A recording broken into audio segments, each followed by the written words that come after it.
Perfect, thanks. Okay. Oh, please call me back. Perfect. Hey, just call and make sure you got my angle up. Perfect. Alright, awesome.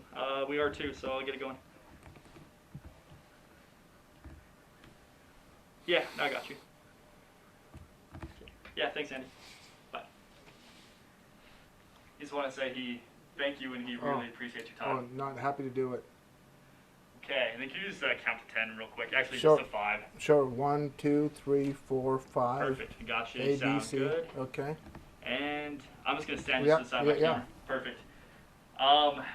I mean, I think we know who you are, but just to get it on record. Sure. Gill, Simgill, Salt Lake County District Attorney. So what brought you to file the charges? What laws did the officer break? Well, like in any case that we file, we look to see what was the evidence, what was the conduct, and whether it violated any laws. And in this case, our team, when we reviewed it, we saw that that when we looked at the video evidence and the reports and everything, that the suspect that they used the dog against was neither resisting arrest, was compliant, and was in a place, a fenced-in area. He wasn't threatening any harm. And once we eliminated the use of lawful force, we were left with the force that was used that was unlawful, and in this case causing a serious bodily injury. And consistent with that, we filed the charges that we did, which is a second-degree aggravated assault. Okay. And if this officer is found guilty, what type of punishment would you think he would Again, I think it's important to recognize that these are allegations, and the presumption of innocence applies here to this officer as it does to anybody that our office files charges against. And but it is a second-degree felony, and under our state law, the exposure to which can be potentially up to 1 to 15 years at the state prison. Okay, sounds good. I'm just gonna change my camera shot Sure. real quick. It's always a little bit fun when I have a reporter with me, so I got to stop everything and do this. Yeah. So we have, canine officers are trained to handle these type of scenarios.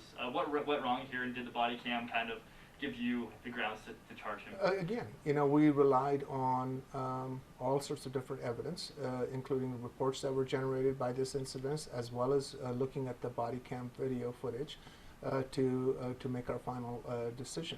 And again, these are allegations, and we believe that the force was unlawful, resulting in a aggravated assault with serious bodily injury. Okay.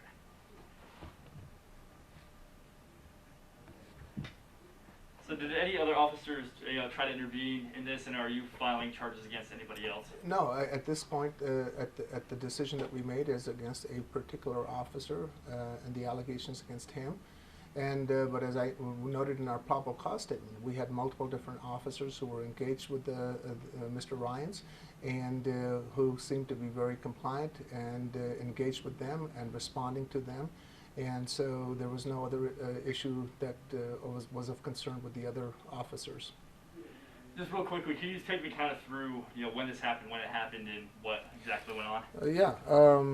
So this happened on allegedly on April 24th, but this was not a case that was brought to our attention initially. We became aware of it through media accounts when this video was made publicly available. At that time, I reached out to Chief Brown and indicated to him that our office wanted to review the matter, and we would like to have the materials be forwarded to us. To his credit, he forwarded those materials to us, and at that time we convened, which was a couple of weeks ago, and at that time we convened our team, and we went through the evidence that was before us that warranted the filing of these charges. Sounds good. Were you, I don't really know if annoyed is the right word, but was it a little surprising that you guys didn't hear about this until the media got a hold of it? I mean, were you surprised that nothing came of it before No, that? and I think that's a fair question. I think that we expect law enforcement to share with us anytime there are use of force that occurs. And especially if there is any concern about whether it's lawful or not, and that is the purpose of us being able to review that material to make those calls.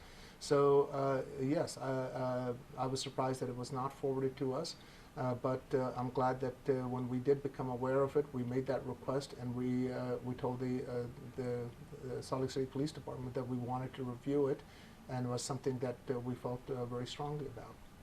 And once they did do it, you got your body cam footage, and then you filed charges. Yeah. Okay, perfect. Am I missing anything big here? No, I think it's just important to note that our job is to see what the facts are, and for us, it doesn't matter whether it's a civilian or a law enforcement officer. If you cross that threshold and the evidence supports that, then it's our duty to review and file the appropriate charges when warranted. And in this case, we believe those charges are warranted.